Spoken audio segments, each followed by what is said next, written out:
कहां तक आ रहा है? ठीक है। आज उत्तराखंड में यूसीसी कमेटी ने अपना ड्राफ्ट सरकार को सौंप दिया है। अब उत्तराखंड की सरकार एक विधानसभा का विशेष सत्र बुलाएगी, जो ड्राफ्ट आया उसका विधिक परीक्षण कराएगी और उत्तराखंड में एक ऐतिहासिक काम होगा, यूनिफॉर्म सिविल कोड का कानून बन जाएगा। संविधान निर्माता चाहते थे सबके लिए कानून हो। भारत की संस्कृति भी हमेशा महिला पुरुष के बीच में भेदभाव का विरोध करती है।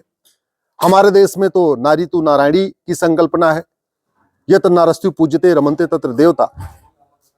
दुर्भाग्यवश भारत में आज भी बहुत सारी मुगल कालीन कुरीतियां जारी हैं।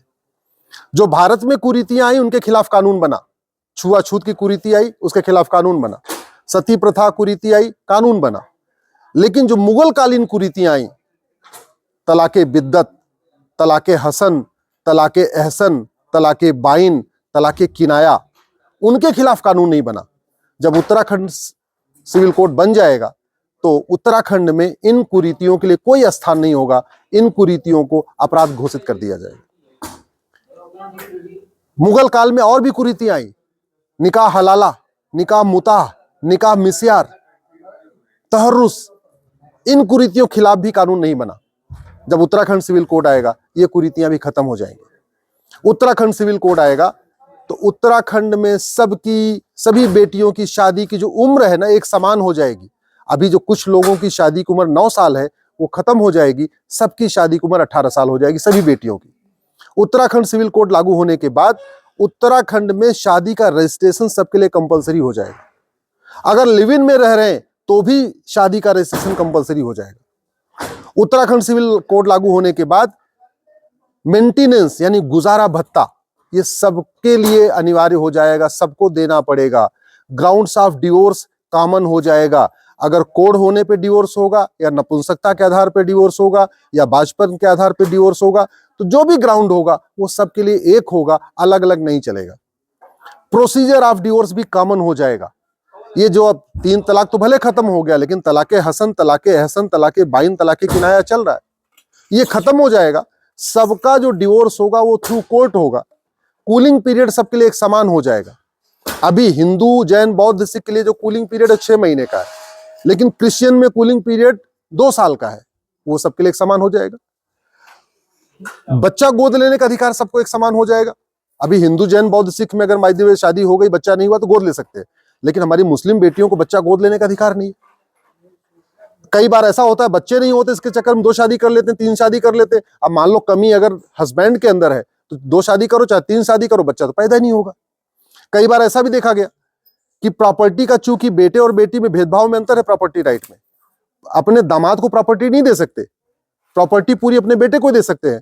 तो 5 बेटी हो जाती है तो लोग बेटे की चाह में एक और शादी कर लेते। तो अब क्या होगा, उत्तराखंड सिविल कोड आने के बाद बेटे और बेटी के बीच में भेदभाव खत्म हो जाएगा। विरासत का एक समान अधिकार सबको होगा, वसीयत का एक समान अधिकार सबको होगा, बच्चा गोद लेने का एक समान अधिकार सबको होगा, बच्चे के भरण पोषण का भी अधिकार सबको एक समान होगा, माता पिता की देखभाल का अधिकार भी सबको एक समान होगा। तो कहने का मतलब कि जो कुरीतियां हैं खत्म होंगी, कुप्रथाएं खत्म होंगी और सबको एक समान अधिकार। संविधान का मतलब ही होता है संविधान, ऐसा विधान जो सबके लिए समान हो उसको कहते हैं संविधान।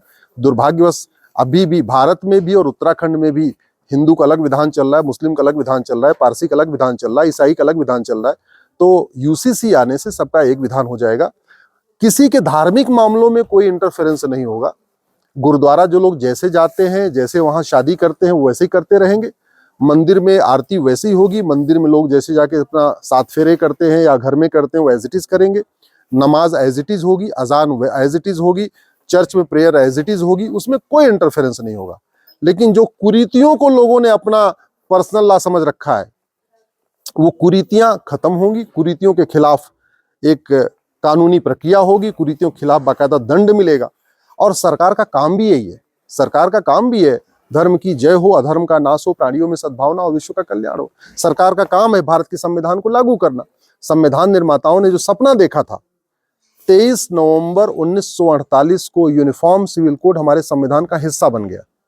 लंबी चर्चा के बाद 21 नवंबर को बहस हुई थी 21 नवंबर 1948 को बहस शुरू हुई, 3 दिन बहस हुई, 21, 22 और 23, और फिर 23 नवंबर 1948 को हमारे संविधान में आया।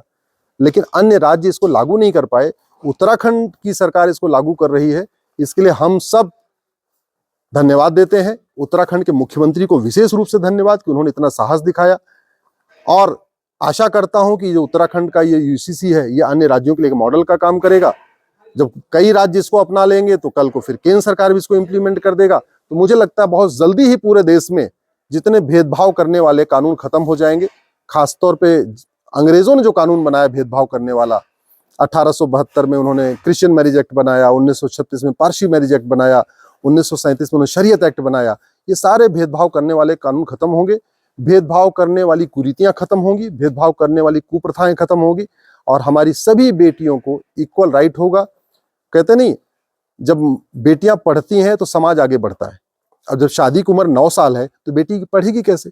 तो यूसीसी आएगा तो बेटी पढ़ेगी और बेटी आगे बढ़ेगी, और बेटी आगे बढ़ेगी तो समाज भी आगे बढ़ेगा। तो मेरा ये मानना है कि बहुत ही ऐतिहासिक काम है, और आशा करता हूं कि बहुत जल्दी ही इसको कई राज्य इसको अडॉप्ट कर लेंगे, और यूसीसी जो उत्तराखंड सिविल कोड है अन्य राज्यों के लिए एक मॉडल का काम करेगा।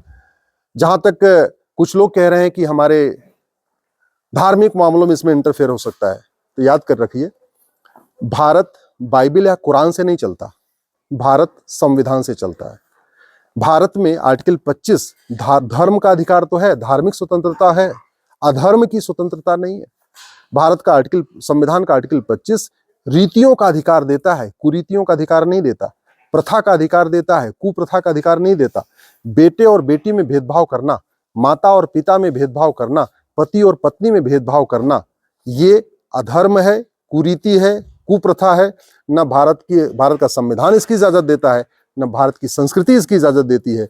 भारत की संस्कृति में तो नारी तु नारायणी कहा जाता है, यत नारस्तु पूज्यते रमन्ते तत्र देवता कहा जाता है। भारत इकलौता देश है जहां पे फीमेल गॉडेस की पूजा होती है, और जितने विदेशी रिलीजन है वहां फीमेल गॉडेस का कॉन्सेप्ट नहीं है। भारत इकलौता देश है जहां फीमेल गॉडेस की पूजा होती है। ऐसे में देवभूमि उत्तराखंड से यूसीसी की शुरुआत, मुझे लगता है आने वाले टाइम में एक लैंडमार्क परिवर्तन हमें दिखाई पड़ेगा। इसके लिए मैं सरकार, मुख्यमंत्री को धन्यवाद और जनता को धन्यवाद देता हूं।